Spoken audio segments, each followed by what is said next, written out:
Everyone loves a vacation, and in this video I'm going to talk about ways that you can get there and the fact that in today's times the extra expense, the crowds, the security delays, and a lot of other things that goes along with airport travel, airplane travel, I think there's a viable alternative, and that is the road trip. And depending on how much you feel like driving and how creative you can get with picking destinations that are within driving distance, I think road trips might be a viable alternative for a lot of people that maybe people just got used to flying, and with these extra inconveniences around flying these days, that I think road trips could be a viable alternative, especially if you want to add an element of fun to your vacation. I think road trips can do that in many cases. So road trips give you total freedom, no flight times, no TSA lines, security lines, no baggage fees,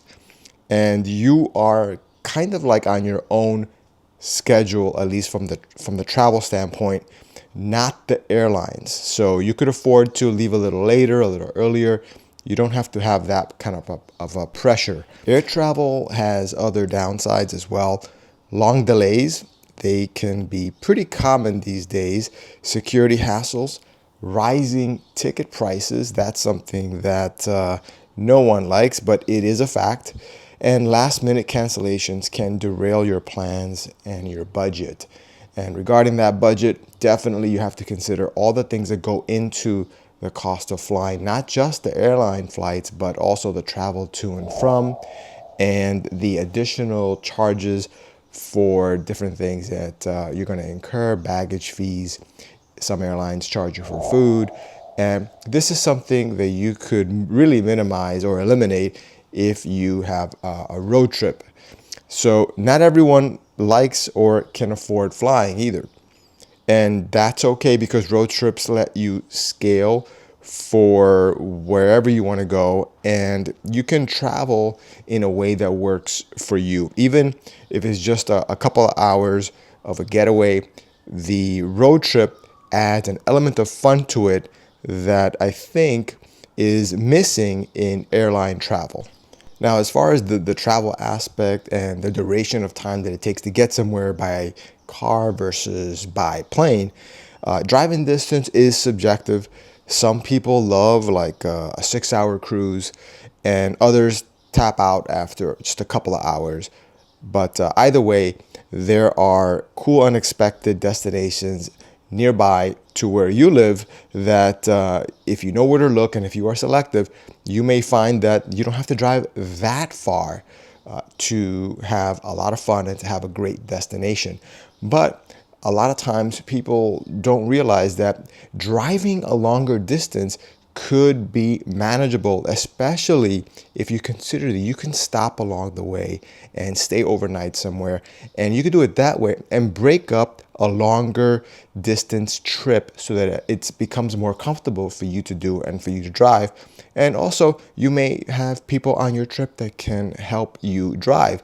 You can take shifts, a couple hours for you, a couple hours for the next person, and it could be a lot of fun and manageable.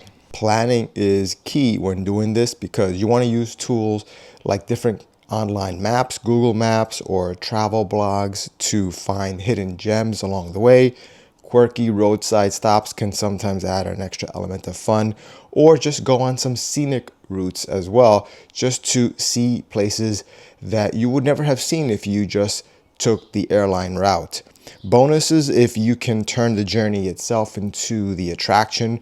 That is something that I really adhere to, because I think, like when going on a cruise, I always figure that the ship itself is the destination in many cases. I want to pick the best cruise ship that I think I might like, not just the ports of call or the places where it stops. Same thing with a road trip. I think the destination is great, but also the traveling part and the road trip aspect of it, where you're bonding, having social interaction with the people that you're with, your family, your friends. I think that is a priceless experience. Make long-lasting memories for you when you take that road trip and enjoy all the other aspects of it. That is not just the fact that you're going to save money on airlines, but you're going to have a great time during the actual road trip itself. Another great aspect of road trips is that you can explore multiple places in one trip, hopping from city to city or from different nature trails to stopping at local diners and rest stops. With a little creativity, one road trip can feel like multiple different vacations. And I think this is really, really true. Even something simple as not veering off your direct path to wherever it is you're going, simply stopping in the different rest stops on the highway along your route can be a lot of fun. Maybe stopping at a different kind of a coffee shop or a different kind of a restaurant that you never really go to at where you live is something that you could look forward to as little waypoints, little mini destinations along your overall trip to your main destination. Also, there's a comfort factor to consider. Of course, flying on an airplane, you get to where you want to go to in a short amount of time, so that adds an element of comfort as well. But the seats in an airplane sometimes are not that comfortable.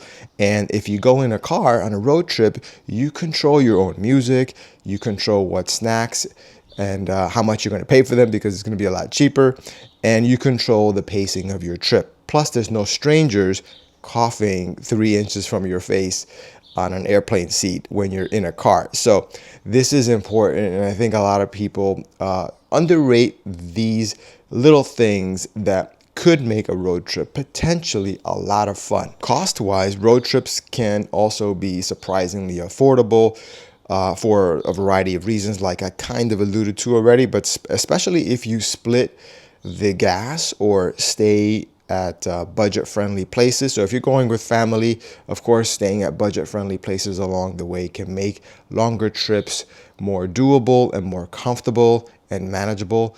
And also, if you're going with friends, splitting the cost of the trip, like the cost of the fuel, that can also be a way to reduce your overall cost even further. And you're in control, like I said, of where you have your places where you splurge and where you can save. So it's all up to you. And most important about road trips, in my opinion, is that it gives you a space to connect with your travel companions if you're traveling with friends or even just yourself. Of course, being with your family gives you an opportunity there to bond with your family in today's fast-paced society. It's nice to know that on a road trip, you're going to be together for an extended period of time. And that could be something that you don't normally do in everyday life. And it's something that is a little bit lost in today's world of social media and people being very busy, traveling, working multiple jobs, being very busy. I think a road trip is kind of a break from that side of things. There's even something therapeutic about a long stretch of highway and zero notifications, because you want to make sure that you don't drive with distractions, and that in and of itself can be a great way to kind of pause on the overstimulation of social media and the notifications and all of that, and only interact with the people that are with you in that car with you on that road trip. So anyway, guys, hopefully you'll consider a road trip as an alternative to flying for your next vacation. Depending on where you're going, it might be a good option to try one out.